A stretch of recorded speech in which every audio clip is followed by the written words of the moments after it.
फेसबुकमधून पैसा कमवणारा संभाजीनगरमध्ये मी पहिला. तर तुम्हाला काय वाटतं की तुमचे जे व्यवसाय आहेत ते कशामुळे पुढे गेले किंवा त्यामागचं रहस्य? आज चालू केलेला स्टार्टअप 100 स्टार्टअप जर आज चालू केलं पुढच्या 3 वर्षामध्ये 73 ते 74% स्टार्टअप बंद पडतं. याचं कारण काय? सोपा बिझनेस आहे, कॉपी पेस्ट मार्केटिंग लोकांच्या ह्याच्यात. तुम्ही कपड्याचा बिझनेस टाकला, मी पण तेच करणार. तुम्ही कुठून कपडे आणतात, मी तुमच्यासोबत 3 दिवस बसणार. तुम्ही कुठून कपडे आणतात त्याची माहिती घेणार, तिथून कपडे आणणार, दुकानात विकणार. जगात इतके प्रॉब्लेम नाही जितके युट्यूबवर आणि इंस्टाग्रामवर सोल्युशन. आता काय झालं की नवीन शब्द खूप चालला, युवा उद्योजक. त्याच्यामुळे काय होतं की प्रत्येकाला गडबड लागली. 5-6 लाख रुपयानं मी टाकतो, दुकान चालू करतो, शॉप चालू करतो.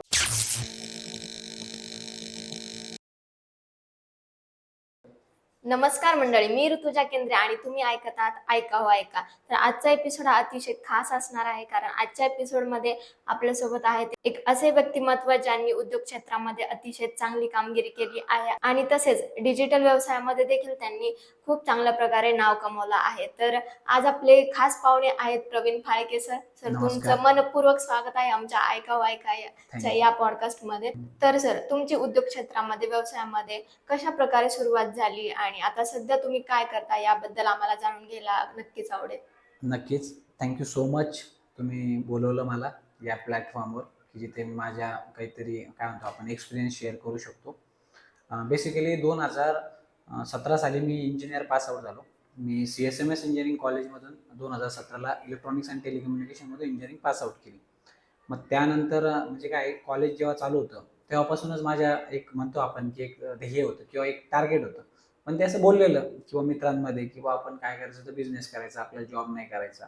काही पिक्चर वगैरे बघितल्यावर असं वाटतं की नाही आपल्याला जॉब नाही करायचं, फक्त काहीतरी एक स्वतःचं चालू करायचं. काय चालू करायचं याची कल्पना तेव्हाही नव्हती. 2017 पास आउट झाल्यापर्यंत कल्पना नव्हती. ठीक, त्या अगोदर मी वेगवेगळ्या लोकांना भेटत होतो. काही संबंध होते माझे मित्र मंडळी, त्यांचे वडील आणि थोडंसं पॉलिटिकलचं आवड असल्यामुळे त्या लोकांच्या थोडं सानिध्यात होतो की जे बिझनेस करायचे. मग त्यामुळे एक आयडिया आली होती की ठीक आहे चल बिझनेस करूयात आणि आपल्याला येईलच ऐन वेळेला कोणतरी काम येईल, कोणीतरी सांगेल की कोणती गोष्ट करायची. पण जेव्हा 2017 पास आउट झालो मग त्यावेळेस एक रियालिटी चेक माझ्या समोर असा आला की ठीक आता तर पास आउट झाला, आता मला जॉब करावा लागेल. घरचे उत्तर देत होते, काय करावं. मग मी शोधात पडलो किंवा मी कोणती गोष्ट करू शकतो.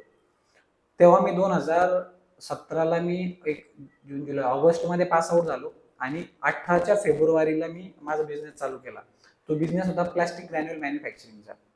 आता जर प्रत्येक जणांना माझा भेटताना जेव्हा प्रश्न हा पडतो की सर तुम्ही तर इलेक्ट्रॉनिक्स टेलिकम्युनिकेशनचे पास आउट होते आणि तुम्ही बिझनेस हा प्लास्टिकमध्ये केला. सिपेट वगैरे भरपूर आमचे प्लास्टिकचे कोर्स होते, ते न करता केलं.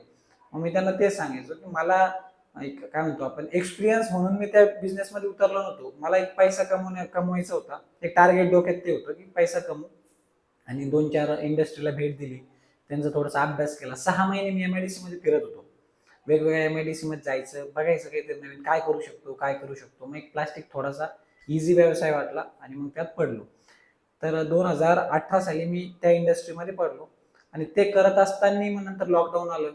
तो बिझनेस चालू होता. मग काय करू शकतो, तर मग ऑनलाईन बिझनेसमध्ये कसं उतरता येईल याचा अभ्यास केला.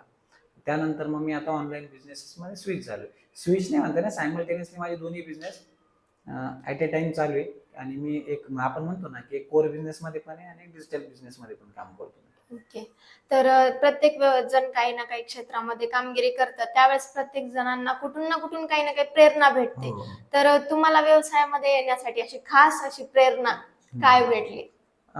प्रेरणा म्हणजे थोडक्यात आपण मोटिवेशन म्हणतो, तर ते भेटायचं म्हणजे काय झालं की मी तुम्हाला अगोदरच सांगितलं की आपण मूवीज बघतो, एक पैसा काय झालं की एक संबंध असे म्हणत गेले कमी वयामध्ये ना, तर श्रीमंत लोकांच्या सानिध्यात जास्त जायचं हे आलं, योग आला. तसे पॉलिटिशियन लोक झाले, त्यांच्या महागड्या गाड्या, त्यांचं रहन-सहन, त्यांचे मोबाईल महागडे. तेव्हा एक कळालं की नाही पैसा खूप गरजेचा आहे आणि आपण म्हणजे स्वतः मी एक माझा विचार सांगतो. त्यावेळेस वाटायचं मी तर इतका हुशार नाहीये की मी पास आउट झाल्या मला एक चांगलं पॅकेज भेटेल.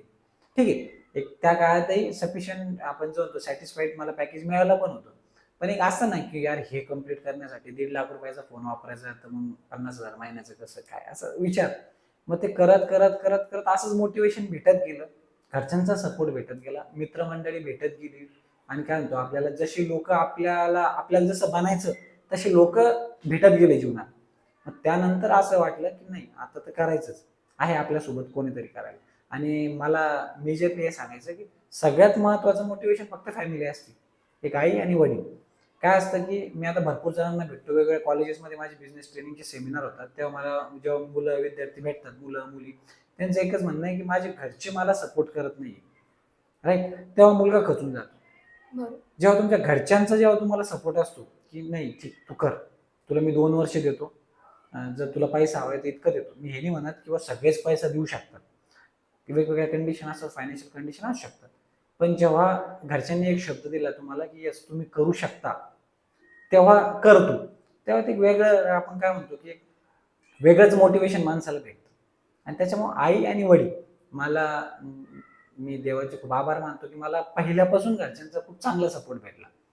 आणि त्यांनी बघितलं असेल माझ्यात काहीतरी, आता मी तर ते गोष्टी बोलू शकतो, पण त्यांचा सपोर्ट होता. ज्या वेळेस आपण म्हणतो की मुलांना 100 रुपये खर्चाला देत नाही कोणी, इंजिनिअरिंग झाली, 500 रुपये 1000 रुपये पॉकेट मनी असते, आमच्या वेळेस काही पॉकेट मनी वगैरे तर आपल्याकडे नाही होते, तेव्हा घरच्यांनी मला एक 4-5 लाख रुपये मला बिझनेस टाकण्यासाठी दिले होते, एक विश्वासाने की 500 रुपये खिशात असल्यावर माणसाला भीती वाटते, तर माझ्या घरच्यांनी माझ्यावर विश्वास ठेवून 5 लाख रुपये दिले होते. आणि त्याच्यामुळेच काय झालं की तिथून मला एक थोडा थोडा इन्कम जनरेट होत लागला. आणि त्यानंतर मग मी काहीतरी माझा विचार थोडा मोठा करायला सुरुवात झालो का, काहीतरी स्टेबल पाठीमागे आहे.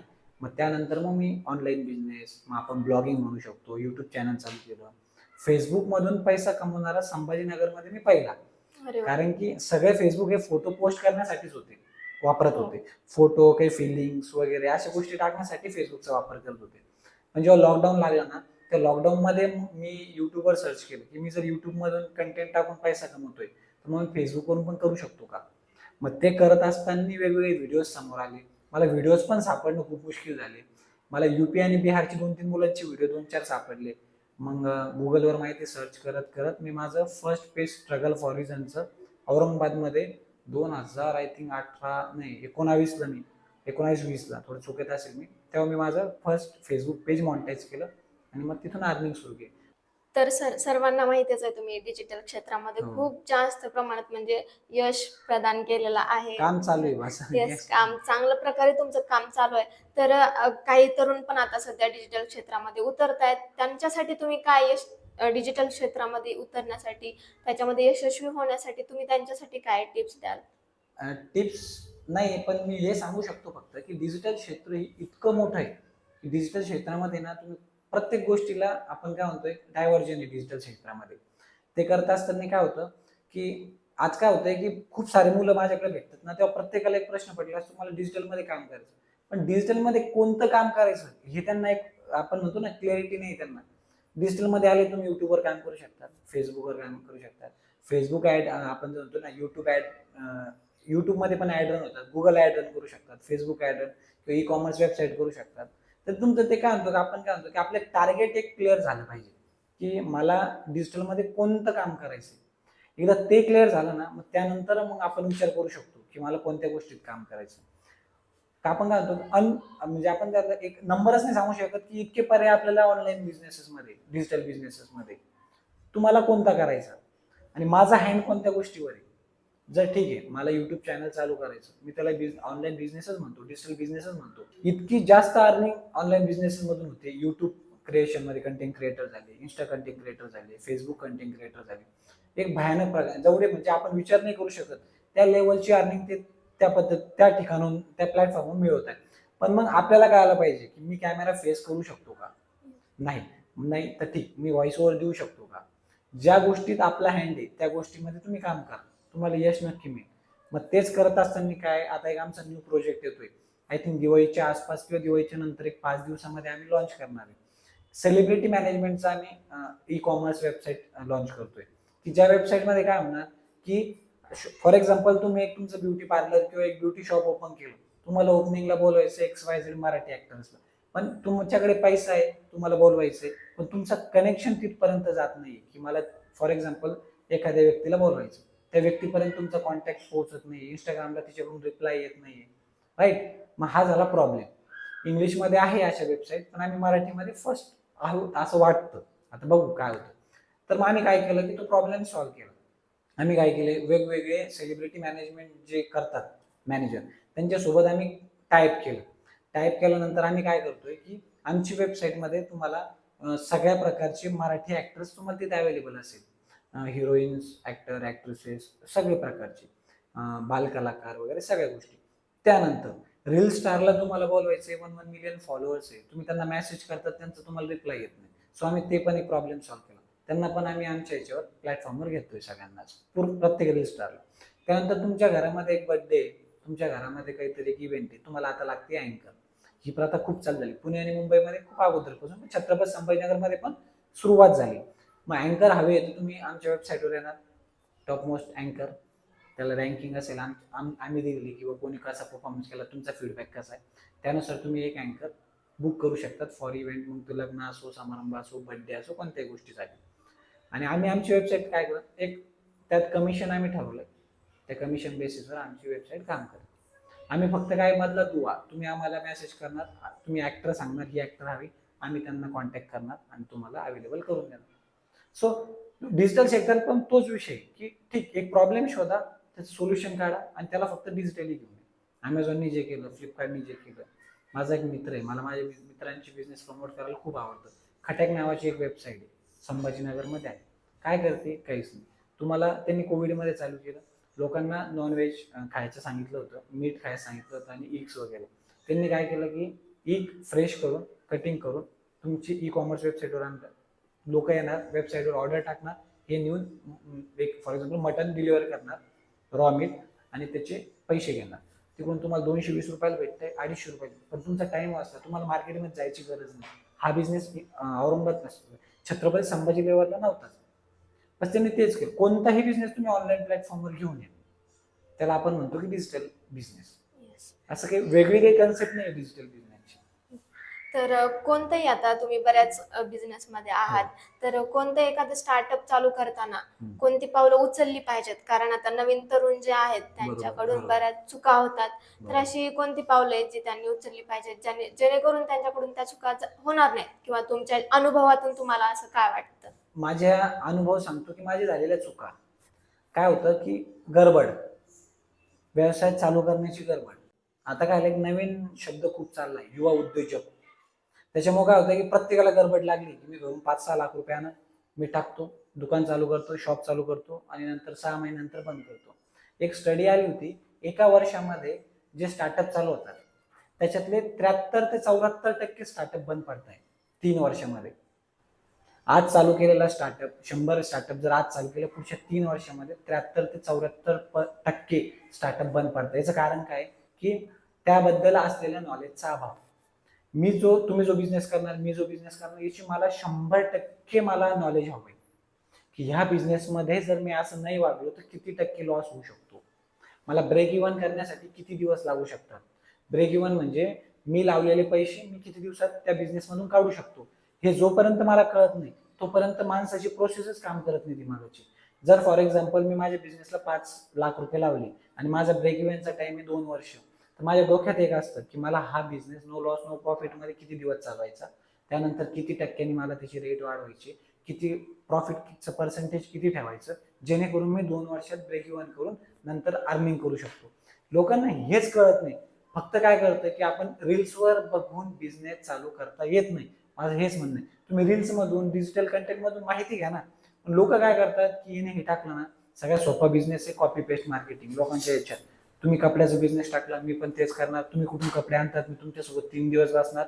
तुम्ही कुठून कपडे आणतात त्याची माहिती घेणार, तिथून कपडे आणणार, दुकानावर विकणार. पण त्याच्या मागची स्ट्रॅटेजी काय आहे, मागं त्यानंतर पैसे फासल्यानंतर काय स्ट्रॅटेजी वापरायची, आपण म्हणतो कॅश फ्लो कसा चालू करायचा, कसा पळवायचा, ह्या गोष्टीचं नॉलेज घेऊन बिझनेसमध्ये उतरा. आणि कोणत्याही क्षेत्रात बिझनेस करू शकतो, पण एक वेळ द्या त्या बिझनेसमध्ये. त्या बिझनेसचा आपण म्हणतो ना, ते 0 पासून 10 पर्यंतचा पूर्ण अनुभव घ्या. त्याच्यातून काय होऊ शकतं, त्याच्यात काय केलं तर काय टेक्निक वापरावं लागेल, याचं माहिती आली ना, तुम्ही कोणताही बिझनेस करू शकता. फक्त त्यात अगोदर माहिती घ्या. आणि हे सगळ्यात जास्त चुका नवीन तरुण याच गोष्टीमध्ये करतो. बरोबर. तर जे जसं आता तुम्ही बऱ्याच व्यवसायामध्ये आहातच, तर तुम्हाला काय वाटतं की तुमचे जे व्यवसाय आहेत ते कशामुळे पुढे गेले, किंवा त्यामागचं रहस्य? पुढे गेले इन द सेन्स काय होतं की मी पण खूप ठोकरा खाल्ल्या. मी माझे 2-3 स्टार्टअप मी असे चालू केले सायमल्टेनियस सोबत की मला वाटलं की खूप ग्रो करेल. पण तेच जे लोकांनी स्वीकारतात मी त्या गोष्टीतला मला अनुभव नाही राहिला आणि ती गोष्ट फेल गेली. पण मी आता त्या लेवलला आलो होतो की मी तो लॉस पचवू शकत होतो. जर मी फक्त त्याच बिझनेसवर जर मी डिपेंडेबल असतो तर मग मला खूप जास्त परिणाम झाला असता. आणि काही बिझनेस असे ना की जे तुम्ही पैसे न लावता सुद्धा डेव्हलप करू शकतात आणि त्याला मार्केटमध्ये आणू शकतात. त्याच प्रकारचे आमचे काय होतं त्याच प्रकारच्या त्या गोष्टी लॉसमध्ये गेला, राईट. पण मग आपण जेव्हा चालू करतो बिझनेस, तर बिझनेस चालू करताना तुम्हाला जस्ट सांगितलं ना की तुम्ही त्या त्या थोड्याफार गोष्टींचा जर अभ्यास केला, मग त्यानंतर त्या गोष्टीला प्रॉब्लेम येत नाही. आणि राहायला सक्सेसफुल होण्याची गरज ना, बिझनेसला फक्त वेळ पाहिजे, बाकी कोणतीच गोष्ट नाही पाहिजे बिझनेसला. तुम्ही त्या ठिकाणी लॉस प्रॉफिट याचं कॅल्क्युलेशन करा आणि ते कॅल्क्युलेशन केल्यानंतर ठरवून घ्या की ब्रेक इव्हन व्हायला 2 वर्ष लागणार आहे. मग त्याचे टप्पे पाडा. या क्वार्टरमध्ये माझा व्यवसाय किती झाला पाहिजे, नेक्स्ट क्वार्टरमध्ये माझा व्यवसाय किती झाला पाहिजे. एकदा ते गणित तुमचं जमलं का काय होतं की प्रत्येकाचा बिझनेस इथं चालतो. पण आपण जर तुम्ही अनुभवला असेल की कॉलेज आपण जेव्हा शाळेत स्कूल आणि कॉलेजेसमध्ये होतो तेव्हा शिक्षकांनी थेरी समजून सांगितली, तर आपण बघतोय. पण असे बरेचसे मी तर म्हणतो 70-80% मुलं किंवा विद्यार्थी असे असेल की ते समजून सांगितलं तर त्यांना लक्षात राहतं किंवा तुम्ही अभ्यास करताना पण जोपर्यंत तुम्ही ऑन पेपर लिहित नाही तोपर्यंत तुम्हाला ते आठवत नाही ती गोष्ट, बरोबर. राईट. तुमचा अनुभव असेल, माझा तो अनुभव होता. मी किती वेळेस वाचलं, लोकांना वाचून पाठवायचं मला नाही, मला 2-4 वेळेस लिहिलं का मग मला ती गोष्ट पाठवायची. तशी त्याची तुम्ही एकदा पेपरवर उतरा. आज दिवसभराची काय की मी आज दिवसभरात 25,000 रुपये लावले, मला याच्यातून 27,000 आले, त्या 2,000तून पण माझे 1,500 रुपये याचे गेले. ह्या प्रॉफिट मधून माझे फक्त 500 रुपये. आजकालचा तरुण काय करतोय, एका दिवसाचं कलेक्शन 25,000, तर तो समजतो माझं प्रॉफिट 25,000 आहे आज आणि तो खर्च त्या लेवलला करतो. पण तो विसरतो की 25,000 मधून 25,000ची वस्तू 27ला विकली, 2,000 रुपये उरले. त्यात पण 1,500 रुपये तुमचं लेबर पेमेंट जाणार, इलेक्ट्रिसिटी बिल जाणार, तुमचं गाळा भाड्याने असेल त्याची पेमेंट जाणार, तर उरतं तुम्हाला 500 रुपये. तर तुमचा हक्क फक्त 500चा. जेव्हा हे गणित कळालं तुम्हाला, तुमचा बिझनेस ऑटोमॅटिकली सक्सेसफुल व्हायला सुरुवात होते. असं काही वेगळं काही सायन्स नाही त्या गोष्टीला की बिझनेस सक्सेसफुल करायला. डिजिटल व्यवसायामध्ये यशस्वी होण्यासाठी आता सध्या भरपूर ट्रेंड्स चालू आहेत वेगवेगळ्या बरोबर. प्रकारचे. म्हणजे भरपूर अशा डिजिटलमध्ये पण भरपूर टाईप्स आलेले आहेत. तर त्याच्यामध्ये असं कोणते ट्रेंड्स आहेत सध्या ट्रेंडिंगला की ज्याच्यामध्ये लवकर यश मिळू शकतं? नाही म्हणजे तुम्ही आता हा ट्रेंड कशाबद्दल विचारताय की युट्यूब साठी तुम्ही ट्रेंडिंग व्हिडिओ म्हणताय की बिझनेस म्हणताय, काय नेमकं? डिजिटलमध्ये बिझनेस करायचा असेल तर माझ्या हिशोबाने तरी ई कॉमर्स बिझनेस हा म्हणजे काय होतं की ई कॉमर्सला लागत खूप कमी लागते. मी असा विचार करतो की एखाद्या मुलाकडे पैसे नाही चालू करण्यासाठी, तर त्यांनी काय करावं, डिजिटल मार्केटिंगमध्ये ई कॉमर्स करावं. आणखी जर त्याच्यात खूप कला आहे तर त्यांनी युट्यूब चॅनल चालू करावं. ज्याला कॅमेरा फेस करायची डेअरिंग आहे त्यांनी युट्यूब चालू करावं. ज्याला कॅमेरा फेस करता येतो, तो पॉडकास्ट घेता येतात किंवा तुम्ही काहीतरी नॉलेज शेअर करू शकता. तुमच्याकडे काहीतरी युनिक कला आहे, जसे कोणी पियानो वाजवतो, कोणी गिटार वाजवतो, त्याचे तुम्ही व्हिडिओज बनवा त्याचसाठी. पण जर तुम्हाला फक्त बिझनेस करायचं, पडद्याच्या पाठीमागे राहून जर तुम्हाला काम करायचं, तर ई कॉमर्स व्यवसाय ना हा मला थोडासा काय वाटतं की एक सोपा नाही म्हणता येणार, पण ठीक का त्याला लागत नाही. ई कॉमर्सचा अर्थ काय आहे, ठीक तुम्ही स्वतः बनवता प्रोडक्ट आणि विकता, त्याला लागतो पैसा. ई कॉमर्समध्ये पण 2-3 प्रकार पाहतात. तो प्लॅटफॉर्म कसा वर्क करतो जो फ्लिपकार्ट आणि अमेझॉन करतात, की याची वस्तू, माझी वस्तू तुम्हाला विकणार अमेझॉन, हा. राईट. त्यात खाणार कमिशन तो. मग त्यात काय आलं, त्याची लागत शून्य झाली. त्याला फक्त तो सेटअप सांभाळायची, ती सिस्टीम सांभाळायची की याने ऑर्डर टाकली, इथून पिकअप करणार, इथं डिलिव्हरी करणार, याचं पेमेंट घेणार, त्यानंतर आपलं कमिशन काढून परत ज्याच्याकडून वस्तू घेतली त्याला पेमेंट देणार. हे झालं ई कॉमर्स म्हणजे अमेझॉन फ्लिपकार्टचे बिझनेस मॉडेल. हा सगळ्यात सोपा मला वाटतो. मग तुम्ही कोणतीही गोष्ट विका, मी तुम्हाला खोटं नाही सांगत. आय थिंक आपण होळीला पेटवतो, गवऱ्या आपण लावतो, हो. तर कावडंग म्हणतात त्याला आय थिंक, है ना इंग्लिशमध्ये. आपण गावाकडून गवऱ्या आणतो, त्याला कोणी घेत नाही. 300-300 रुपयाला 3 पीस अमेझॉनवर कावडंगच्या त्यांनी बिझनेस केला. काय करतात, पॅकिंग आहे फक्त. आणि काय केलं त्यांनी, तेच गाईच्या शेणापासूनच गवऱ्या बनवल्या, त्याला स्टोअर केल्या आणि एक्झॅक्ट कधी सण आहे आपला, होळीला, त्याच्या 1 महिना अगोदर ट्रेंडिंग ना लोक करतात. पुणे मुंबई ठिकाणी नाही कोणला वेळ, कुठं गाय आहे नाही, कुठं म्हैस आहे, कुठं शेण बघणार, कोण गवऱ्या थापणार. आता आपण त्या एरियात आहे म्हणून आपल्याला ते थोडंसं ऑड वाटतं, पण त्यासाठी सोपं आहे ना, ऑनलाईन ऑर्डर टाका, एक गौरी बनवायला बाहेर किती खर्च येणार? तुम्ही शेणपण विकत आणलं तुम्हाला 5 रुपयात एक गौरी बनणार, 3 गौऱ्या 15 रुपयाच्या, 250 रुपये, 350 रुपये, 250, 350, 400 साईज नुसार गौऱ्यांची रेट ठरवली त्यांनी पण दिमाग लावला ना. ठीक, तुम्ही ई कॉमर्स वेबसाईट नका बनवू, तुम्ही तुमचा प्रोडक्ट याच्यावर विका, अमेझॉनवर आणि फ्लिपकार्टवर विका. फॉर एक्झाम्पल हा तुम्ही हा वेल हा घ्या, अमेझॉन लिस्टिंग करा, तुम्ही इथून 20 रुपयाला येत आहे तिथे 40 रुपये टाका. जेव्हा तुम्हाला ऑर्डर येईल तेव्हा याच्याकडून 20 रुपयाने घ्या, त्याला 40 रुपयाने द्या. सो फक्त तुमचं काय आहे की डोकं ओपन ठेवा. ऑपॉर्च्युनिटी कोणती कधी हे सांगता येत नाही, तुम्ही काही करा. इंस्टाग्रामने पण तेच केलं ना. जेव्हा टिकटॉक बंद पडलं तेव्हा लोक मला समजत होते की आता क्रिएटरचं काय होणार. मग भरपूर आले, जोश आला, भरपूर आले. पण इंस्टाग्रामने काय केलं होतं, एक क्राऊड बनवलेला होता अगोदर. फक्त एक फीचर ऐकलं, रील्स. पूर्ण क्राऊडशी रील्स होतं. आता कुठे MX प्लेअरचं पण एक होतं, त्याच्यानंतर जोशचं होतं, कुठे आता बरोबर. कोणतेच प्लॅटफॉर्म नाही, फक्त रील्स चालते. सो फक्त तुमची काय म्हणतो आपण डोकं ओपन ठेवा, ऑपॉर्च्युनिटी बघत जा. तर आता डिजिटल मार्केटिंगच्या नावाखाली ॲफिलिएट मार्केटिंग किंवा network MLM, marketing, MLM, MLM, right. तर ते पण असतं, तर ते व्यवसायामध्ये मोडतं की मग आपण त्याला एक वेगळं नाव देऊ शकतो? नाही, आता त्याला भरपूर मार्ग. आता आपण त्या गोष्टीवर तर बोलायला नाही पाहिजे, कारण की तीच गोष्ट खूप जड गेली संदीप माहेश्वरी आणि विवेक बिंद्रे यांना पण. पण मी काय करतो की त्याला 2 प्रकारात बघतो. मी स्वतः MLM मध्ये फक्त एक ट्रेनिंग घेण्यासाठी मी काही काळ होतो, कधी स्टार्टिंग फेजला. मी त्या कंपनीचं नाव पण नाही घेत, पण मी आज पण सांगतो MLM मध्ये जे तुम्हाला बूस्ट करतं ना, माझी कोणती MLM ची कंपनी नाही आहे, माझं कोणतं प्रोडक्ट नाही, पण एक जस्ट मी सांगतोय की MLM मध्ये तुम्हाला जी ट्रेनिंग भेटते का, ती प्रत्येक कॉलेजेसमध्ये भेटायला पाहिजे आणि प्रत्येक शाळेत भेटायला पाहिजे मुलांना. ठीक आहे, ते तुम्हाला मी अनुभव शेअर करतो. मी फक्त एका MLM ला गेलो होतो, फर्स्ट मीटिंगला मला बळजबरी नेलं होतं. आणि ज्या दिवशी जोपर्यंत मला त्यांनी फक्त मीटिंगला बोलवलं तोपर्यंत मी तिथं होतो. पण एका महिन्यानंतर ते तुम्हाला प्रोडक्ट घ्यायला फोर्स करतात. मग तेव्हापासून मी सोडून दिलं. मग ते आपल्याला कळूनच जातं की नाही ठीक. पण त्यांनी मला एक विचारलं होतं की असा अचानक तुम्हाला उभं करतात ते आणि विचारतात की तुला जर 1 कोटी रुपये दिले, तू 1 कोटी रुपयात काय घेशील, मला 10 सेकंदात सांग. आपला दिमागच बंद असतो ना की 10 कोटी मी बघेन, मी कसं 1 कोटी 10 कोटी. मला तेव्हा तो एक शब्द इतका आवडला होता ना की तुमचं ध्येय इतकं क्लिअर ठेवा.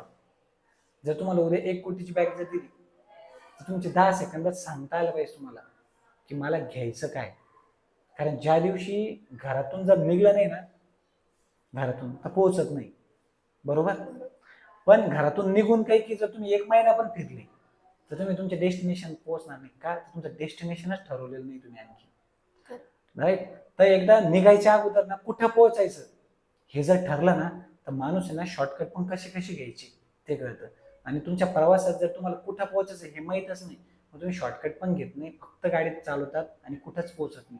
तर त्या दिवशी मला ती खूप गोष्ट आवडली त्यांची की यस, की टार्गेट पाहिजे ना. ठीक, मला बंगला बांधायचा, किती मोठा बांधायचा. कारण की मी माइंड सेटला आणि द सिक्रेट नावाचं बुक आहे, सगळ्यांनी रेफर करतो, वाचा. मी त्या गोष्टीला खूप मानतो. ठीक, माणसाला ध्येय फिक्स पाहिजे. ठीक, घर पाहिजे, किती मोठं पाहिजे. आपल्या आतापर्यंत काय गेलं, मी 5 झालो पाहिजे. अरे टक्के सांग, 90% नाही ना, तू 70च सांग, पण 70च्या हिशोबाने अभ्यास कर ना, राईट. मला गाडी घ्यायची, कोणती घ्यायची, नाव लक्षात ठेवा. आपण म्हणतो वयाच्या 50पर्यंत मला एक फायनान्शियल फ्रीडम पाहिजे. फायनान्शियल फ्रीडम म्हणजे काय अर्थ माहिती आहे तुम्हाला? नाही. तुम्ही पोचणार कशी, बरोबर ना. एक क्लॅरिटी ठेवा ना, मला गाडी पाहिजे, मला हीच गाडी मी वयाच्या 30व्या वर्षीपर्यंत घेईन. 50 लाखाची गाडी घे. ठीक आहे, तुम्ही 50ची नाही घेणार, तुम्ही 25 लाखाची तर घ्यायच्या. पण जर तुम्ही ठरवलंच नाही, तुम्ही 25ची पण नाही घेणार, तुम्ही मोटरसायकलवरच फिरशाल, राईट. मी काय करतो, मला जर ह्या टॉपिकवर दिलं मी एक दिवस बोलेल, कारण की तो इम्पॉर्टंट आहे. द सिक्रेट नावाचं बुक सांगतं. आणि आता ते कोणी म्हणेल की तो बाहेरच्या देशाचं बुक आहे ना, आपल्या अध्यात्मामध्ये वेगळे, मी त्याला पण एकत्र करून सांगतो तुम्हाला. द सिक्रेटमध्ये सांगितलंय, जी गोष्ट पाहिजे ती गोष्ट तुमच्या डोक्यात पाहिजे. लोक म्हणतात, मला बरेच क्रॉस क्वेश्चन विचारतात, ठीक आहे तुम्हाला पाहिजे, तुम्ही त्याचा विचार करणार, विचार केला मग तुम्ही घरात झोपून राहणार, ती गोष्ट होणार कशी. त्यांचं म्हणणे करतो. पण जो माणूस ध्येय वेडा असतो त्यानं जर ठरवलं तर तो घरात बसत नाही. ते पुस्तकच ते सांगतं ना, तुम्ही बसून विचार नको करू, काम करून विचार करा, राईट. मी जर जॉब करतोय, मी अभ्यास करतोय, फॉर एक्झाम्पल मी जॉब करता करता अभ्यास करतोय काहीतरी, मग ते करता करता तुम्हाला तुमच्या लक्षात येईल की मी अभ्यास का करतोय, मला या जॉबहून स्विच होऊन जास्त पेमेंटवर जायचं, राईट. पण जर एखाद्या माणसाने अभ्यासच नाही केला, फक्त जॉब केला, त्याला फक्त इयरली इन्क्रीमेंट भेटेल, पण त्याला स्विच होऊन मोठं पॅकेज नाही भेटणार ना. हे कळायला पाहिजे लोकांना. ते काय होतं, कन्फ्यूज करून जातात लोक. आणि काय होतं, युट्यूबवर आणि इंस्टाग्रामवर इतके व्हिडिओ आहे भयानक, आणि त्याचा चुकीचा पण कधी चुकीचा मार्ग होतोय. कोणीही उठतं, कोणती गोष्ट बोलून जातं. मी एक शब्द बोलतो दरवेळेस की जगात इतके प्रॉब्लेम नाही जितके युट्यूबवर आणि इंस्टाग्रामवर सोल्युशन आहे. बरोबर. कोणी युट्यूबवर व्हिडिओ बनवतो, माझ्यासारखा आला व्हिडिओ बनवला, फॉर एक्झाम्पल एक जण आला व्हिडिओ बनवतो, त्यात काय होतं, कन्फ्युजन तयार होत चाललं. आमच्या कॉलेजमध्ये CSMS मध्ये बिराजदार सर होते. त्यांनी 2014 साली 7 habits of highly influential people नावाचं एक बुक आहे, त्या बुकवर त्यांनी सेमिनार घेतला होता स्वतः वैयक्तिक, आणि इंग्लिशमध्ये घेतला होता. तेव्हा आम्ही पाठीमागे बसलो होतो आणि बॅक बेंचवर होतो. आम्ही नुसता धिंगाणा घातला. आज 2019ला मला ती गोष्ट कळली की माझ्या जीवनातले 4 वर्ष वाया घातली. का? ते जर मला ते पुस्तक कधी माहिती झालं ना, अभ्यास केला 2019 साली, जर मी 2013ला बसून तिथं ऐकलं असतं तर मी आज पण म्हणतो मी 5 वर्ष लेट आहे. मी जे करायला पाहिजे होतं ते कॉलेजमध्ये व्हायला पाहिजे होतं माझ्याकडून, पण ठीक नाही झालं. आम्हाला नाही तेवढे भेटली, किंवा तशी मित्रमंडळी नाही भेटले की जे हा विचार करू शकतो. तेव्हा एवढं युट्यूब आणि इंस्टाग्राम पण एवढं ट्रेंड नव्हतं. कारण की 2014-15ला जिओ आलं, तिथूनच बूस्ट झाला. आम्ही 2014ला इंजिनिअरिंगला ऍडमिशन घेतलं. मग हा कधी कधी पश्चाताप होतो. म्हणून मग मी प्रत्येक गेलं ना, मी प्रत्येकाला असं उठून सांगतो की नाही, काहीतरी विचार कर, सध्याच्या गोष्टीच काय चालू. लाईफमध्ये पैसाच मॅटर करतो, बाकी कोणती गोष्ट करत नाही. आणि पैसा कमवण्यासाठी मग तुम्हाला काहीतरी हातपाय मारावं लागतात, आणि ते मारवण्यासाठी एज आहे फक्त 18 ते 30. 30च्या नंतर लग्न होईल, जबाबदारी पडेल. मी हे नाही म्हणत की होऊ शकत नाही, पण जो प्रॉब्लेम आपण आता फेस करतो त्याच्या 3 पट प्रॉब्लेम आपण वयाच्या 30व्या वर्षानंतर फेस करणार आहे. कारण की आपल्यावर जबाबदारी येणार आहे. आपल्याकडे सगळं सोडून कोणतरी मुलगी आपल्याकडे येणार, ॲज मुलं म्हणतो, आणि मुलींचं पण ते सांगतो, वयाच्या 27-28 लग्न झाल्यानंतर तुम्हाला, ठीक आहे मी धाक नाही म्हणू शकत, पण एक कुठेतरी विचारावं लागेल ना एक शब्द. जेव्हा तुम्ही आई वडिलांच्या घरी असते तेव्हा विचारायची गरज नाही ना. सो तुम्ही त्या गोष्टीला आहे ना इम्पॉर्टन्स द्या. 18 ते 30 12 वर्ष तुमच्यासाठी खूप महत्वाचे. बुक्स वाचा, वेगवेगळे कोर्सेस करा चांगल्या लोकांचे, की तुम्हाला काहीतरी. कारण काय असतं, त्याचं पण उदाहरण देतो. शाळेमध्ये आणि इंजिनिअरिंगमध्ये शिकताना मला असं होतं की जेव्हा पेपर असतो 10 वाजता, 9 वाजेपर्यंत आहे ना मला 5-6 पॉईंट किंवा कळायला नसते. पण जेव्हा मित्र बाजूला येऊन बसून सांगतो ना, हे पाहिजे असं रे, असं असं, 90% डोक्यातून जाते, 2-4 मार्क तरी पाडू शकतो. का? कारण की आपल्याला कोणीतरी सांगतं, आणि सांगण्याची पद्धत वेगळी असते. तसं झालंय, काही काहींना पुस्तकं समजत नाही. आपल्या वर्गात पण टॉपर होते की ज्यांना शिक्षकांचं कळत होतं, आपल्याला मित्रांचं कळत होतं, राईट. तसंच याचं झालंय, काहींना पुस्तक कळतं, काहींना बोलण्यातून कळतं, काहींना मित्र सांगतात. मग ते मित्र म्हणजे कोण, की आता रील्स, खूप सारखे चांगले चांगले कंटेंट क्रिएटर आहे जे चांगली माहिती खूप थोडक्यात देतात आणि चांगल्या भाषेत देतात. हेच अशा गोष्टी आहेत सध्या चालू. तर व्यवसायामध्ये आल्यानंतर बऱ्याच जणांना टाइम मॅनेजमेंट करता येत नाही, किंवा आता व्यवसायात आलं तर बाबा ते गोंधळून जातात की आता मी काय करू, हे करू का ते करू का, काय असं होतं. तर टाइम मॅनेजमेंट कसं केलं पाहिजे व्यवसायामध्ये आल्यानंतर? टाइम मॅनेज व्यवसायात आल्यानंतर ना टाइम मॅनेजमेंटच विसरून जातो माणूस. टाइम मॅनेजमेंट कोणासाठी असतं मी आज पण सांगतो. टाइम मॅनेजमेंट असतं जॉबवाल्यांसाठी. जेव्हा स्वतःचा व्यवसाय असतो ना, तेव्हा रात्रीचे 12 कधी वाजतात कळत नाही, आणि सकाळी कधी कधी 5ला सुद्धा जावं लागतं. तर माझं फक्त एकच मत आहे, टाइम मॅनेजमेंटच्या भानगडीत तुम्ही पडू नका स्टार्टिंग फेजला. जेव्हा तुमची गरज आहे तेव्हा तुम्ही तिथं जा. जेव्हा टाइम मॅनेजमेंट येतो ना, तेव्हा पेन पेपर येतो, मग ते परत तेच चालू होतं. 7 ते 8 सकाळी उठणे, 10 ते 5 मी माझ्या ऑफिसला जाणार, 7 ते 9 जिमला जाणार. आणि जेव्हा त्या घडीवर चालायला लागतो ना आपण, मग तेव्हा आपले सगळे रुटीन चेंज होते. जर एखाद्या दिवस काय होतं, तुम्ही तुमच्या क्लायंटवर जायचं, तुमच्या बिझनेसच्या ठिकाणी तुम्हाला रात्री 10 वाजून पण कॉल येऊ शकतो, तुम्हाला 10ला पण जावं लागतो. 6 महिने टाइम मॅनेजमेंटचा विषय बाजूला सोडा, राईट. तुम्ही फक्त 100% डेडिकेशनने काम करा आपल्या व्यवसायासाठी. मग मी ते ऑनलाईन असो, ऑफलाईन असो, डिजिटल असो की कोर बिझनेस असो. कारण की मी ऑफलाईनमध्ये पण काम करतो मॅन्युफॅक्चरिंगमध्ये, आणि ऑनलाईनमध्ये पण करतो. तुम्ही सगळं सोडून द्या 7-8 महिने, 6 महिने तरी तुम्ही फक्त काम म्हणजे कसं, तब्येतीची काळजी घेऊन काम करा. काय करू शकतो, गरज आज माझी 10 वाजता आहे, 10ला जा. एखाद्या वेळेस सकाळी ऑर्डर तुम्हाला 5ला द्यावं लागतं, 5ला द्या. एकदा विश्वास संपादन करू तर तुम्ही ते नका करू. मॅनेजमेंट करायचं ना, तुम्ही फायनान्शियल मॅनेजमेंट करा. ते सगळ्यात महत्वाचं आहे आणि सगळ्यांचं चुकतंच तिथं. मी जे अगोदरही सांगितलं, पैशाचं मॅनेजमेंटच नाही जमत लोकांना, की माझे किती, द्यायचे किती, बरं मग प्रॉफिट आल्यानंतर मी किती स्वतः वापरलं पाहिजे. नियम असा सांगतो किंवा माझा वैयक्तिक अनुभव, मी नियमाला पण नाही हे करत, जेव्हा मी माझा अनुभवलं ते सांगतो. 20% पैसे बाजूला खर्चा. 500 रुपये कमवले, 20% काढ, किती झाले? 100 रुपये. ते स्वतःचे. 400 रुपये परत धंद्यात टाका. तुम्ही पगार म्हणून तुमचे 20% घ्या, किंवा मी काम करतोय असं समजा की मी माझ्याच कंपनीत, म्हणजे मी लोकांच्या कंपनीत काम करतोय, मला किती, माझी अवकात किती आहे? 30,000 रुपये. मी शब्द थोडे कडक बोलतो. 30,000 रुपये माझे. मी 1,00,000 रुपये पण कमवले, मी 30च काढेल. 70 मी माझ्या बिझनेसमध्ये टाकेल. हे मॅनेजमेंट जमलं पाहिजे. टाइम मॅनेजमेंट पेक्षा सगळ्यात महत्वाचं फायनान्शियल मॅनेजमेंट.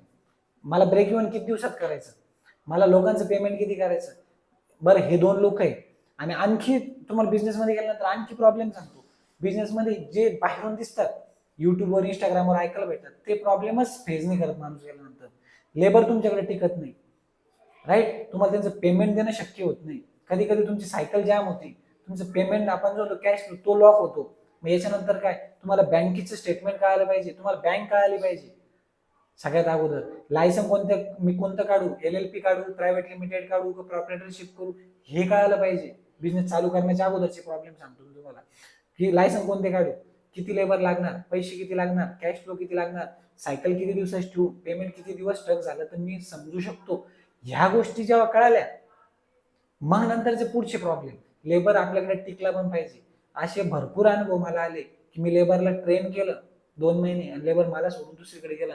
परत मला दुसरं लेबर आणून त्याला 2 महिने द्यावं लागलं. म्हणजे मी माझ्याच कंपनीत मी लेबर होतो. माझे 2-2 वर्ष शिकवण्यातच गेली. तेव्हा मग मला एका जणाने सांगितलं, एका शिक्षकांनी मला सांगितलं की प्रत्येक जणाला पूर्ण कंप्लीट नको करून देऊ तुझ्या इंडस्ट्रीमध्ये, की त्याच्यावर डिपेंडेंट झाला पाहिजे. फॉर एक्झाम्पल, तू माझ्या कंपनीत काम करते, मी तुमच्यावर 100% जबाबदारी दिली. उद्या तुम्हीच कंपनी सोडून दिले, माझ्या कंपनीला पाहिलं, मला नवीन माणूस आला, मला ते थांबून ट्रेन करावं लागणार आहे. माझं बिझनेस मी ऑटो पायलटवर किती दिवसानंतर येईल, राईट. त्यासाठी जबाबदारी वाटून द्यायला शिका, राईट. मग तेव्हा मला कळालं की बजाजमध्ये कोणती गाडी बनवतात, तर गाडी बनवायला एक माणूस गाडी नाही बनवत. हा माणूस हा फक्त टायरच फिट करणार, पाठीमागचा माणूस येईल तो फक्त ब्रेकच लावणार, तिसरा माणूस येईल तो फक्त सीटच ठेवणार. म्हणजे त्याला स्वतःही वाटत नाही मी जर गेलो तर गाडी बंद पडेल. त्या डोक्यात भ्रमच तयार नाही होत, तो सोडूनच जात नाही. एकच झालं, अनुभवातून शिकलो. नाही तर माझं काय होतं, तूच गाडी बनव पूर्ण, म्हणजे नक्की तो गेला माझं प्रोडक्शन बंद होतं. फॉर एक्झाम्पल, मी गाडीचं उदाहरण देतोय फक्त. त्याच्यामुळे तुम्ही जबाबदारी वाटून द्या. हे कधी कळतं, हे बोलून मी आता कितीही सांगितलं, याचा तुम्हाला 1% फायदा होणार नाही आणि तोटा होणार नाही. हे जेव्हा तुम्ही तिथं जाणार, स्वतःचा बिझनेस करणार, तेव्हा तुम्हाला हे प्रॉब्लेम येणार आणि मग नंतर तुम्ही सोल्युशन सापडणार. कारण मी तुम्हाला सांगतो, धंदा हा वाचून, पढून आणि ऐकून करता येत नाही. फक्त ते करण्यासाठी प्रेरणा भेटते, तो करावाच लागतो यशस्वी करण्यासाठी. राईट. अशी गोष्ट. तर तुम्ही तुमचा व्यवसाय वाढवण्यासाठी किंवा व्यवसाय लोकांपर्यंत पोहोचवण्यासाठी अशा कोणत्या स्ट्रॅटेजी किंवा मार्केटिंगसाठी म्हणू शकता तुम्ही, मार्केटिंग आणि ब्रँडिंगसाठी कोणत्या स्ट्रॅटेजी वापरता? पहिले कोर बिझनेसमध्ये तर माझं काय म्हणतो आपण त्याला, डायरेक्टली कनेक्टेड इंडस्ट्री कनेक्टेड असल्यामुळे त्याला तर मार्केटिंगची गरज पडत नाही. राहिला डिजिटल मार्केटिंगसाठी तुम्हाला 2-3 गोष्टीवर काम करावं लागतं. तुमचं प्रोडक्ट एवढं पॉवरफुल द्या की तुम्हाला तुमची माउथ पब्लिसिटी झाली पाहिजे. मी आताच उदाहरण देतो, माउथ पब्लिसिटी नाही, तुम्ही ॲड रन इतक्या चांगल्या पद्धतीने करा, तुमची कंपनी 2 वर्षात बूस्टला आली पाहिजे. मला आत्ता रिसेंट उदाहरण आहे माझं, आत्ता मी त्या गोष्टीचा म्हणजे विचारच केला गाडीत. बेलाविटा नावाची एक परफ्यूमची कंपनी, प्रत्येक जण इंस्टाग्राम ओपन करा, सगळ्यांकडे बेलाविटाचं ॲड येते, राईट. एकदम चीप रेटमध्ये प्रीमियम लेवलचा त्यांनी सेंट मार्केटमध्ये आणला, एकदम कमी रेटमध्ये. 500 रुपयामध्ये बाहेर त्याची किंमत 4-5 हजार रुपये किंमत आहे. पण त्यांनी मार्केटिंग इतकी छान केली, मी खरं मानतो त्यांना, की एकदम म्हणजे आपण म्हणतो ना की कमी पैशातच केली असेल, मी तर म्हणतो. पण त्यांनी ना कधी त्यांनी इन्फ्लुएन्सर घेतला, ना ऍक्टर घेतला, कोणीच नाही. त्यांनी त्यांचीच बिझनेसची मार्केटिंग चालू केली. परत त्यांनी काय केलं, थीम बेस्ड कंटेंट तयार करणं लावलं, की आपल्यातच काहीतरी एखादा कंटेंट तयार केला तुमच्या स्टाफमध्ये आणि त्याला व्हायरल केलं, त्याला पेड प्रमोशन केलं. मग काय इतका ग्रोथ झाली. मी जेवढ्याही तुम्ही नवलला जा, मोठे ब्युटी शॉप आहे, तिथे तुमचा बेला विटाचा त्यांनी याला लावलाय डिस्प्लेला त्यांचे प्रोडक्ट. किती वर्षाचं काय, फक्त 2 वर्ष, आणि मला तर 6च महिने झाले त्याला बघून. सो तुम्ही मार्केटिंग त्या पद्धतीने करा. आणि काय तो आहे का आपल्याला कळायला पाहिजे की माझा बिझनेस कोणता आहे, माझं टार्गेट ऑडियन्स कोणती आहे, मी पोरांना करतो. तर मग मी अशाच ठिकाणी बिझनेसची मार्केटिंग केली पाहिजे जिथं फक्त मुलंच येणार आहे. जर तुमचा मुलींचा एखादा प्रोडक्ट आहे तर मुलीच घेतात, तर तुम्ही फक्त मुलींनाच अशा ठिकाणी करायला पाहिजे की तिथं करू शकतो. ह्या मार्केटिंग आहे ना, ऑटोमॅटिकली मग ते काय होतं, आपला प्रोडक्ट ऑटोमॅटिक बूस्ट लेवलला येतो आणि पळायला लागतो, आपण जो म्हणतो आपल्या भाषेत, की तो बेस्ट चालतो. मग त्यासाठी काय, YouTube ad, Facebook ad, Google ad, त्यानंतर तुम्ही इन्फ्लुएन्स सोबत कोलॅब करू शकतो. त्यानंतर तुम्ही ॲक्टरला घेऊ शकतात, तुमचं बजेट आहे, तुम्ही ॲक्टरला घेऊ शकतात.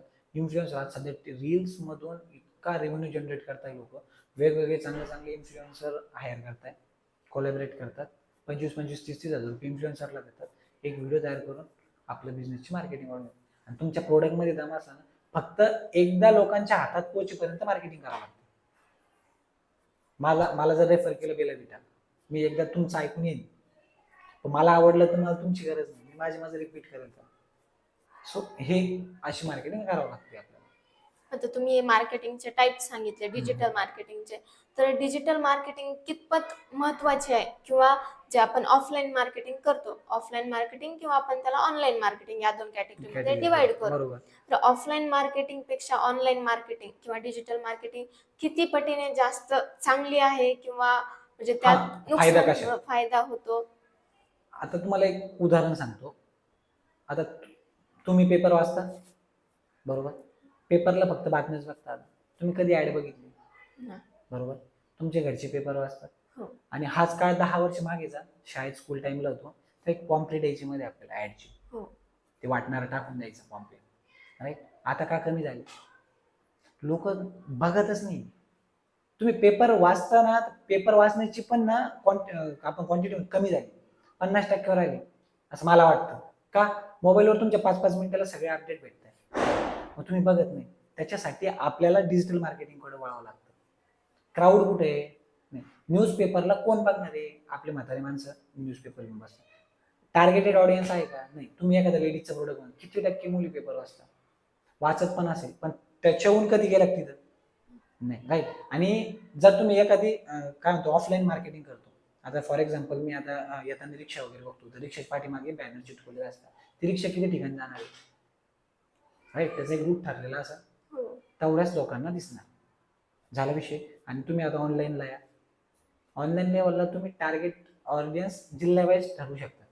मी हे लावतो फेसबुक ॲड, राईट. तर फेसबुक ॲडला आपण टार्गेट देऊ शकतो, संभाजीनगरमध्ये मला करायची. जोही संभाजीनगरमध्ये फेसबुक ओपन करेल, आपण वयोगट पण ठरवू शकतो की माझा टार्गेट ऑडियन्स मला 35 ते 60, तुम्ही तितकंच ठेवू शकतो. म्हणजे त्या वयातले जेवढे लोक फेसबुक ओपन करेल तर आपली ॲड त्यांना दिसेल, बरोबर, कमी पैशामध्ये. आज तुम्हाला पेपरला ॲड द्यायला तुम्हाला 10 ते 20-25 रुपये लागेल, तिथं तुम्ही 100 रुपयामध्ये मिनिमम नाही म्हणले, पर डेला 100 रुपयामध्ये 1000 ते 2000 लोकांपर्यंत पोहोचू शकता. कुठे गेला रेशो, तिथं 25,000 तुम्ही पूर्ण संभाजीनगर पूर्ण कॅप्चर करू शकता एक महिना, राईट. आणि कोणतीही ऍडव्हर्टाइजमेंट मार्केटिंग ही वन टाइम करायला चालतच नाही. कोलगेट, घरात तुम्ही कोलगेट वापरतात, तरी आज जेव्हा कळतं तेव्हापासून आजपर्यंत कोलगेटची ऍड चालू. का, तुम्हाला माहिती आहे कोलगेटच का? त्यांना माहिती आहे की लोकांपासून थोडं लांब जाणं चालतच नाही, कॉम्प्युटर भरपूर आहे, तुम्ही कोलगेट सोडशाल, पेप्सोडंट कोणते कंपनी दुसऱ्या घ्यायच्या, राईट. त्यांना ते सांगावं लागतं की आम्ही आज पण आहे, आम्ही आज पण आहे, आम्ही आज पण आहे. काय हॅमर म्हणतो आपण त्याला, हॅमर टेक्नॉलॉजी, हॅमर करावं लागतं तुमच्या दिमागामध्ये की मी आहे, मी आहे, मी आहे. आणि असं पण एक आहे जेवढा अनुभवाने की एका वेळेस माणूस कोणतीच गोष्ट घेत नाही, राईट. जर तुम्हाला एक चॉकलेट आहे, तुम्ही दुकानात जाशाल, चॉकलेट बाजूला ठेवलंय, तुम्ही 4 वेळेस बघशाल, राईट. मग 5 वेळेस विचार काढशाल, अरे चॉकलेट खूप दिवसापासून ट्राय तर करू, मग घ्यायच्याल. आणि जर तुम्ही एकदाच मार्केटिंग केली तर फर्स्ट अटेम्प्ट मध्ये तुम्हाला काय म्हणतो आपण रिझल्टच दिसणार नाही. सो तुम्हाला मार्केटिंग तशी करावं लागते की जी हॅमर, आपण ब्रेन हॅमरिंग म्हणतो ना, तसं करता येईल. डोक्यात ठकठाक ठकठाक कंटिन्यू आलं पाहिजे, तेव्हा लोक आपले प्रोडक्ट यूज करायला किंवा आपले सर्व्हिसेस यूज करायला. या प्रवासात तुम्हाला बरेच म्हणजे फेल्युअर सुद्धा आलेले असतील एवढे उद्योग केल्यानंतर, तर त्या फेल्युअर्स मधून तुम्हाला काय शिकायला भेटलं, किंवा त्याला तुम्ही कसं हँडल करता?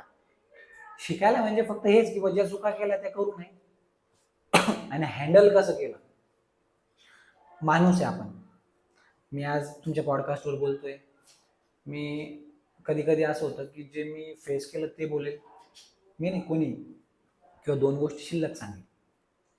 मी पण एकटा घरात बसलो, काही फेल्युअर आलं तर मी पण डिमोटिवेट होणार एका पॉईंटला माझ्याही डोळ्यातून पाणी येणार, एका पॉईंटला मी पण खचून जाईल. राईट. मी हे सगळ्यांचं सांगतो. आजपर्यंत काय होतंय, मुलगा किंवा माणूस हा रडत नाही हे लोकांची धारणा झाली. हो. राईट. पण एकटाच कोणाला बघितलं नाही. बरोबर. प्रत्येक माणूस डिमोटिवेट होतो, प्रत्येक माणूस खचतो आणि प्रत्येक माणूस हा अनसक्सेसफुल पण होतो काही काही प्रोजेक्टमध्ये. ते हँडल कसं करायचं ना हे समजलं पाहिजे. तर त्यासाठी एकच उत्तर की वेळ द्या. प्रत्येक गोष्टीला वेळ द्या. जर चांगली वेळ पण जाऊन दुःखाची वेळ येते तर दुःखाची वेळ जाऊन पण चांगली वेळ येते. हे झालं इमोशनली. आणि आता राहिलं की बिझनेस वाईज जर आपण बघितलं तर त्या बिझनेसमध्ये ज्या दिवसामध्ये आपण लॉसमध्ये येतोय, ज्या काही फेल्युअर आपल्याला आले ना, त्याचा फक्त एकदा अभ्यास करा, शांततेत विचार करू की चुका झाल्या म्हणूनच काही गोष्टी आल्या. राईट. जर चुका झाल्याच नसत्या तर तुम्ही फेल्युअर किंवा तुमचा बिझनेस फेल गेला ना, किंवा कोणतीही गोष्ट, मग ते रिलेशन असो, आई वडिलांसोबत संबंध असो, ती मित्रता असो, बिझनेस असो, की स्वतःसोबतची प्रामाणिकता असो, ह्या 5 गोष्टी, ह्या सगळं जे बोलतो या 5 गोष्टीला आपलं. जर तुमच्या रिलेशनमध्ये काही प्रॉब्लेम येत आहे, दोघांपैकी कोणाची तरी चूक झाली म्हणूनच प्रॉब्लेम येत आहे, सुभाषा विचार करा काय झालं, काय सुधारू शकतो. बिझनेसमध्ये लॉस आला, का झाला, पाठीमागचा विचार करा. राईट. हा माझ्याकडून तर शक्यच नाही, मला लोकांनी फसवलं. लोकांनी का फसवलं? माझी चूक आहे, मी त्या लोकांवर विश्वास ठेवला. राईट. बिझनेसमध्ये पण त्याच्यामुळे म्हणतो की मागे जाऊन विचार करा की बा हे घडलं का. रिलेशन, आई वडिलांसोबत भांडणं झाले, एका पॉईंट नंतर काय होऊन जातं की फ्रस्ट्रेट झाला माणूस बिझनेसमधनं, घरी जाऊन माणूस चिडचिड करतो. माझं एकच मत आहे, पर्सनल लाईफ आणि प्रोफेशनल लाईफ ह्या डायरेक्ट अंतर, असं पण नका वेगळं करू, इतकं अंतर ठेवा. इकडे ह्या दोघीत एक ना पूर्ण ब्लँक स्पेस ठेवा. मी भरपूर जणांची अशी घरचे वातावरण बघितलं ना, तर बिझनेसमुळे लॉस आला किंवा दिवसभर तुम्ही 50 लोकांना डोकं लावताय, घरी येऊन तुम्हाला शांतता हवी, पण आई वडिलांना पण 2 शब्द पाहिजे बोलायला. ते जमलं ना तुम्हाला, तुमच्या आई वडील इतके मोटिवेट करतात तुम्हाला कोणताच कोर्स करायची गरज नाही. ते जमायला पाहिजे तुम्हाला. राईट. फक्त मागं जाऊन विचार करा काय चुकलो, याच्यात काही सुधारणा करू शकतो का. येस, सुधारणा करा, पुढे चाला. आणि एका पॉईंटला वाटलं ह्या बिझनेसमधून मला काहीच शक्य नाही, सोडून द्या, वेळ घ्या, मी काय करू शकतो, आणि मग नंतर बिझनेस चालू करा. याच्यात परत लोक काहीतरी वेगळ्या गैरसमज करतात किंवा मी बिझनेस करू शकतो तर मी एकदा बिझनेसमध्ये लॉस गेलो, मी सगळे बिझनेस ट्राय करणार. आपल्याला स्वतःला पण कळायला पाहिजे की मी बिझनेसचा माणूस आहे की मी जॉबचा माणूस आहे. जॉबमध्ये पण 5-5 कोटी रुपये कमवणारे माणसं आहे, असं नाही की फक्त बिझनेसमध्येच पैसा आहे. पण स्वतःला कळायला पाहिजे की मी कोणत्या गोष्टीसाठी आहे. मी 50 लोकांना डोकं लावू शकतो का? नाही. मग तू जॉब कर. तू दिवसभर न जेवता राहू शकतो, न थकता काम करू शकतो, एक महिना तू फायनान्शियली पण तुझं डोक्यात ताण घेऊ शकतो, तू बिझनेस कर. हे आपलं पण कळायला पाहिजे ना. मी म्हणजे काय, माझं मन कोणत्या गोष्टीत साथ देतं हे मला कळायला पाहिजे. फक्त काय म्हणतो कूल दिसण्यासाठी, युवा उद्योजक टॅग लावण्यासाठी बिझनेस करणं हा पण एक चुकीचा पॉईंट आहे. त्याच्यामुळे फक्त मागे या, विचार करा, सुधारा, पुढे जा. याच्यावर हाच पर्याय, आणि ह्याच पर्याय जर वापरला तरच तुम्ही काय म्हणतो मोटिवेट पण होणार, डिप्रेशनमधून नॉर्मल लेवलला यायच्या. वेळ त्या गोष्टीला, हळूहळू सगळ्या गोष्टी सॉल्व्ह. अशी कोणती एखादी स्किल आहे का ज्यांच्यामुळे की नवीन जे उद्योजक मार्केटमध्ये येत आहेत किंवा ज्यांना उद्योजक बनायचंय त्यांच्या कामात येईल? स्किल नाही, अशी कोणती स्किल, मला असं वाटतं की जोही बिझनेसमध्ये उतरतो तो कोणती ना कोणती युनिक स्किल घेऊनच येतो. राईट. आता एक वडापाववाले होते, सोलापूरचे होते वाटतं, ते अन्सारच्या, नेता की खाता ऐकलंय हो. आय थिंक सोलापूर, उस्मानाबाद असं सोलापूरचे. आता ती स्किल मी घेऊ शकतो का? पण त्यांच्यासाठी ती वर्क झाली. राईट. जो माणूस येतो, मी काय सांगतो, जो फक्त दिखाव्यासाठी बिझनेसमध्ये येतो ना, तो प्रिपेअर करून नाही येत, तो येतो डायरेक्ट. पण जो खरा उद्योजक आहे, जो प्रिपेअर होऊन येणार आहे, तो पूर्ण प्रिपरेशन येतो. भलं तो 50 लोकांमध्ये बोलणार नाही, तुम्ही माझी काय तयारी चालू, मी रात्री झोपलेलो नाही, मी विचार करतो, पण तो प्रिपेअर नाही येतो. त्याच्यामुळे स्किल आहे ना, प्रत्येक जण घेऊन येतो आणि प्रत्येकाची स्किल वेगळी असते, युनिक म्हणतो आपण त्याला गोष्टीला. त्याच्यामध्ये स्किल म्हणून काय, हा ठीक आहे, फक्त तुम्हाला काय करावं लागतं, जर तुम्हाला 2 लोकांकडून जर काही शिकायला भेटलं ते ऍक्सेप्ट करता आलं पाहिजे. आपण मग तुम्ही लिसनिंग स्किल म्हणू शकता, ऍक्सेप्ट करता आलं पाहिजे की ठीक, मी चुकतो ना, मीही चुकू शकतो. तुम्ही मला जर एक गोष्ट सांगितली की चेंजेस करा, तर मला ती चेंज करता आली पाहिजे, हे तुम्ही करू शकता. आणि काय होतं, प्रत्येकच माणूस तुमचे निगेटिव्ह काही चुकीचं व्हावं म्हणून सांगणार नाही. 1% तर तुमचे पॉझिटिव्ह, मग तुम्ही तो ऐकून तर घ्या, हो. त्याच्यावर विचार करा आणि नंतर इम्प्लिमेंट करा. एक द्या ना, मी माझं जीवनच त्याच्यावर चालू, वेळ द्या, प्रत्येक गोष्टीला वेळ द्या, गडबड नको, वेळ देऊन हळूहळू सगळ्या गोष्टी स्पॉट होतात. बरेच जण भरपूर अशी घाई करतात हा, आल्याबरोबर, काय काय काय करू करून काय काय नाही, नाही, काय करू त्यांना काय असं होतं. नाही. मी अनुभवलंय, मी पण त्याच झोन मध्ये होतो अगोदर. आता हे झालं, काय करू, ते करायचं ते करायचं, आणि काय होतं, एका लेवलवर माणूस स्टक होऊन जातो, मेंटली, फायनान्शियली, फिजिकली स्टक झाला, मग आपली उतरती काय चालू होती, मग एनर्जी लो व्हायला सुरुवात होती. आणि एकदा का तुमची एनर्जी लो झाली ना, तुम्हाला मित्र माणसं पण त्याच लेवलचे भेटायला सुरुवात होतात. अरे काही नाही रे धंद्यामध्ये, तुरी काय मारमार केली, मग ते रात्री परत जाऊन टेन्शन, परत सकाळी ते उठायची इच्छा नाही. सो त्याच्यामुळे ना एक वेळ द्या, विचार करा आणि मग करा.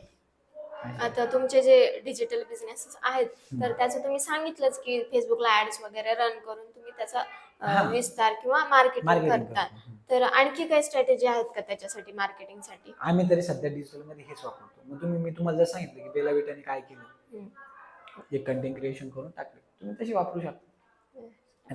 जर तुम्ही थेरोटिकली घ्यायला गेलं, तुम्हाला मी तर हा स्ट्रॅटेजी देतो, प्रॅक्टिकली वर्क कोणती होती हे आपल्या आपल्या बिझनेसमध्ये आपल्याला कळते. राईट. आता काय मी तुम्हाला तेच बोलू ना, सर्चाची स्ट्रॅटेजी तुम्ही तुमच्या ह्याच्यात वापरू शकता नाही, आणि ते तुम्हाला येणार पण नाही. मी म्हटलं की मी 100% कॉपी करतो आन्सर चर्चेला, तर मला लोक हसतील. राईट. एक कॉपी पेस्ट नावाचं बुक आहे, कॉपी पेस्ट मार्केटिंग, एकदा सगळ्यांनी रीड करा. त्या मार्केटिंगमध्ये कॉपी पेस्ट त्याच्यात सांगितलं त्यांनी, जर तुमच्याकडून स्वतःकडून काही होत नाही ना, तर लोकांचं कॉपी करा. माझ्या बिझनेसमध्ये स्ट्रगल सक्सेसफुल माणूस कोण आहे, हा, आणि मी या लेवलला आहे खाली. नाही, मला याच्यापर्यंत पोहोचण्यासाठी मी याची कॉपी करायला पाहिजे, करतोय कॉपी, पण कधी मेंटली आपण दोघं स्टेबल आहे, हा पण आणि हा पण मला आता वर चढायचंय, मी स्टक झालोय, मला याचे बिझनेस पर्यंत, याने बिझनेसने काय काय केलं, मी कॉपी करतो. राईट. सक्सेसफुल माणसाला कॉपी केल्यानंतर आहे ना, ज्या लेवलला आपण आज आहे त्याच्यापेक्षा वरच जाणार आहे, भले त्याच्या लेवलला जाणार नाही, पण अपस्केलच होणार आहे आपण. राईट. त्याच्यासाठी ते बुक आहे, हे 2-3 बुक माझ्यासाठी खूप आहे. एक रिच डॅड पुअर डॅड, त्याच्यानंतर द सिक्रेट नावाचं बुक, बेस्ट बुक. मी झोपायच्या वेळेस आठवड्यातून 5-6 दिवसच म्हणा तुम्ही, मी आपलं ऑडिओ लावून देतो युट्यूबला आणि ऐकत ऐकत ऐकत झोपून जातो. मी सगळ्यांना, तुम्ही पण वाचलं नसेल तर तुम्ही आज वाचा, मी सगळ्यांना तेच सांगतो, मला बाकीच काहीच नाही, काहीच सांग, तुम्ही फक्त तुमची इथे फीड करा. आतापर्यंत प्रत्येक माणसाने, प्रत्येक युवकांनी याच्या खाली खर्च केला. चांगले कपडे, चांगली वॉच, चांगला शूज, चांगली गाडी पाहिजे बसायला, इथं खर्चच नाही केला. ज्या दिवशी तुमचं हे अप स्किल ना, तुमची प्रगती त्या पटीने फास्ट व्हायला सुरू होते, हे कळायला पाहिजे माणसाला. तर आता कॉपी पेस्टचा विषय आलाच आहे, तर मला याच्यावर एक विचारावंसं वाटतं. कॉपी करतो आपण एखाद्याला, एखाद्याचा बिझनेस असो किंवा एखाद्याचं काही असो XY, तर कितपत कॉपी केलं पाहिजे? नाही, मी काय म्हणतो, हे बघा, आता ह्या आपण ज्या फेजला आहे तिथून नाही का प्रत्येक जण कोणाला तरी कॉपी करणारच आहे. हो. बरोबर. तुम्ही कितपत करू शकता कॉपी ते करा. फॉर एक्झाम्पल उदाहरण देऊ का, ॲमेझॉन होती, फ्लिपकार्ट आली, सेम कॉपी झाली. स्विगी होती, त्याच्यानंतर झोमॅटो आली. राईट. ही झाली गोष्ट मोठ्या लेवलला. छोट्या लेवलला पण आपल्याकडे असे गंमत आहे, आपल्या पाहुणे कपड्याचं दुकान टाकले तर तसंच पुतण्यावाला कपड्याचं दुकान टाकतो, काय आलं, कॉपी पेस्ट. राईट. आणि ही कितपत करतो हे महत्वाचं नाही, आपल्याला इंटरेस्ट कितपत आहे. जेव्हा मला जर तुमचा बिझनेस आवडला आणि माझ्या डोक्यातच आहे की मला हाच बिझनेस करायचा आणि माझ्यात काय होतं, खरी इच्छा आहे, मग मी तुमच्या सगळ्या गोष्टी मी काढणार. हे माल कुठून आणतात, माल कुठं देतात, मार्जिन किती ठेवली, लेबर किती रुपयाने आणले, राईट. तो माणूस बरोबर करतो कॉपी पेस्ट. किती टक्के नाही म्हणताय ना, कॉपी पेस्ट. आवडलं करा, पण तुम्हाला त्यात नॉलेज पाहिजे. फक्त तुम्ही व्यवसाय टाकला, फॉर एक्झाम्पल माझ्याकडे 5 लाख पडले, तुम्ही बुटीकचा व्यवसाय टाकला, मी माझ्या बहिणीला किंवा बायकोला म्हणलो की मी तुला पैसे टाकतो यांच्यासारखा व्यवसाय कर, तिला त्यातलं 1% नॉलेज नाही, मी टाकून दिलो, तुमचे स्किल तुमच्याजवळ आहे, तुम्हाला तुमचे फंडे माहिती, तुम्ही चालू राहणार. इकडे 5 लाखाचं 2 महिन्यात काय करा म्हणा. कॉपी पेस्ट पण त्या लेवलला झाली पाहिजे. नुसतं बिझनेस वाईज नका म्हणून तुम्ही माइंडसेट, त्यांनी काय केलं आणि काय नाही केलं याचा अभ्यास करा आणि कॉपी पेस्ट करा. तर आता आणखीन बिझनेसमध्ये, व्यवसायात नवीन फ्युचरमध्ये काय ट्रेंड्स येऊ शकतात, त्याचा नक्कीच आमच्या प्रेक्षकांना फायदा होईल जर तुम्हाला सांगताल. ट्रेंड म्हणल्यापेक्षा फक्त डिजिटल बिझनेस माझ्यासाठी खूप महत्वाचं आहे पुढच्या येणाऱ्या काळामध्ये, असं मला वाटतं. सगळ्यांसाठीच. काय नाही भेटत आहे आज, काय नाही भेटत आहे. चप्पल पासून बरोबर 2-2, 5-5 लाखाच्या टीव्ही पर्यंत सगळ्या गोष्टी तुम्हाला ऑनलाईन भेटत आहे, राईट. आणि कमी किमतीत भेटत आहे. आज आपण एक ट्रेंड करतोय की आपल्या बाजूच्यांची दिवाळी जाऊ म्हणून आपण रस्त्यावरून खरेदी करावं. ठीक, मी पण खरेदी करतो, तुम्ही करशाल. किती टक्के लोक खरेदी करणार? किती वेळ कोणला आहे आता जीवनात? आज आपण बसलोय, आता आपल्याला हे झाल्यानंतर नाश्ता करायचा, आपण जाऊन वडापावच्या दुकानात वडापाव नाही आणणार, आपण झोमॅटोवर काहीतरी ऑर्डर करू आणि बोलून घेऊ, राईट. गंज इच्छा आहे माझी की माझ्या मित्राचंच दुकान आहे पलीकडे, पण तिथपर्यंत जाईल, येईल, अर्धा घंटा जाईल, आपल्या डिस्कशनमध्ये थांबून जाईल, राईट. त्याच्यामुळं काय की काय करावं तर डिजिटल मार्केटिंग म्हणा, डिजिटल व्यवसाय म्हणा, ई कॉमर्स वेबसाईट, कोणती ऑनलाईन प्लॅटफॉर्मवर या, असं माझं मत आहे. त्याला आहे ना अनलिमिटेड हे, त्याला लिमिटच नाही. तुमचा बिझनेस तुम्ही कुठपर्यंत नेऊ शकता. शार्क टँक बघा, छोट्या छोट्या गावातले पोरांनी कुठे कुठे जाऊन काय काय केलं, राईट. फक्त का हे वाढवलं आणि उद्याचं फ्युचर ओळखलं, राईट. मायक्रोसॉफ्टचे जे ओनर आहे त्यांनी त्या काळात ओळखलं होते उद्या कम्प्युटरच चालणार आहे. आज त्यांचं मार्केट शेअर काहीतरी 70-78% पुऱ्या वर्ल्डमध्ये मार्केट शेअर आहे फक्त मायक्रोसॉफ्टचं, कम्प्युटरचे. कधी ओळखलं त्यांनी? आजच्या 40-45 वर्ष अगोदर. मग आज आपण प्रिटेंड नाही करू शकत की आपलं फ्युचर काय आहे पुढे, आणि आपल्याला कळत आहे ना. 5 वर्ष अगोदर आपल्या घरचे मोबाईलवर रिचार्ज सुद्धा ऑनलाईन मारू देत नव्हते. ते म्हणायचे दुकानात जा, 250 दे आणि का ते 250 रुपये जाईल. 2 वर्षानंतर 2 वर्ष अगोदर माझे पप्पा फोन पेला नव्हते वडील, ते म्हणायचे फोन पे ओपन नको करू, कोणी पैसे काढून घे. आज ते चहा पिली की 6 रुपये, 7 रुपये, 10 रुपये फोन पेला मारताय. झाले लोक हुशार. आता मोबाईल लोक ऑनलाईन बोलत आहे. पहिले लोकांना कपडे बोलायचे, लोक म्हणायचे साईज फिटिंग येईल का, ओरिजिनल येईल का. आज ऍपल सारखा फोन 1.5 लाख रुपयात पण लोक ऑनलाईन बोलत आहे. झालाय ट्रस्ट लोकांचा फायदा होत आहे. दुकानापेक्षा 10,000 स्वस्त भेटते, राईट. त्याच्यामुळे ओळा फक्त डिजिटल. म्हणूनच मी कोर बिझनेसला थोडं साईडला ठेवून मी ऑनलाईनवर फोकस 2 वर्षापूर्वी याच कारणामुळे केलं. कारण की आपल्याला कळून गेलं याच्यात कशात लॉकडाऊनमध्ये हे बिझनेस सस्टेनच करणार आहे पुढे, सस्टेनेबलच आहे बिझनेस. ह्या बिझनेसला कुठेतरी संध्याकाळ झाली बंद आहे. झोमॅटो रात्री 2 वाजता जेवायला बोलवा येतं घरी. कोणतं हॉटेल 2 वाजता चालू होणार आहे, राईट.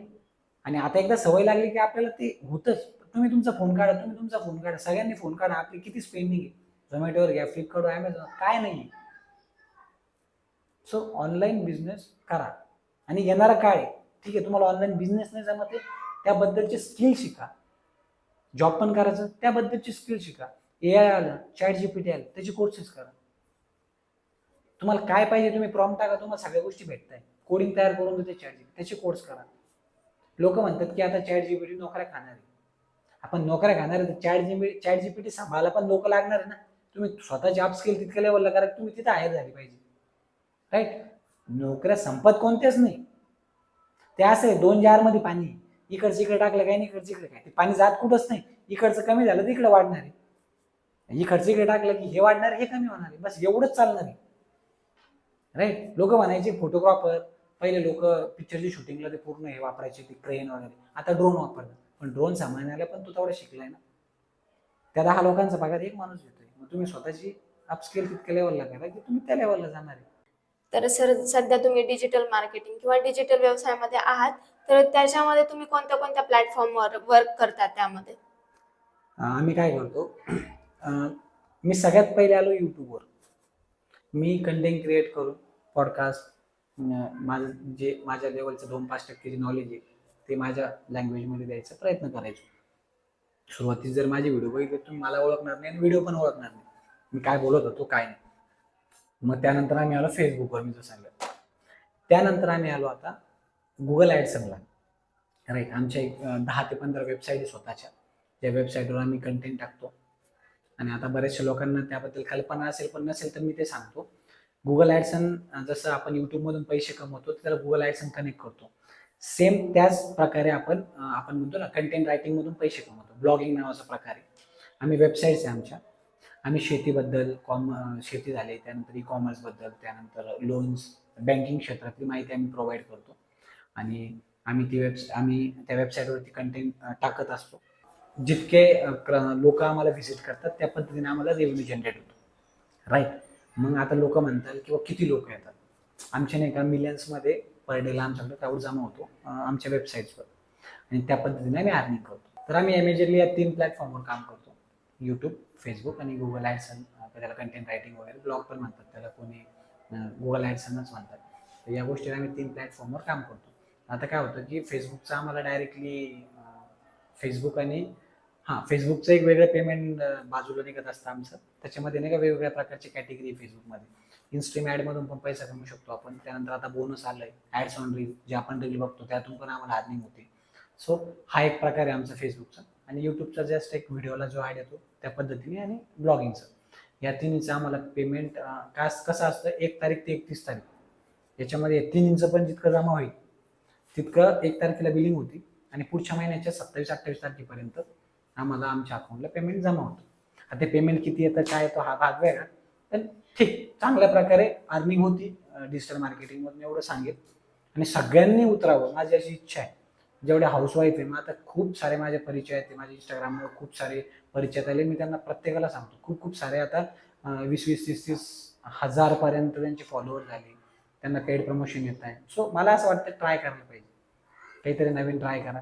तेच बऱ्याच जणांना प्रश्न पडतो की कंटेंट क्रिएशन केलं पाहिजे का खरंच, त्याच्यामधून खरंच पैसे भेटतात का.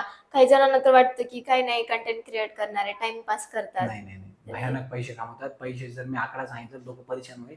म्हणजे मी इन्फ्लुएन्सरचा जर आकडा जर आज बोललो ना, आता बरेचसे माझे परिचय आहेत, लोक परेशान होईल, लोक हाच खोटा बोलतोय.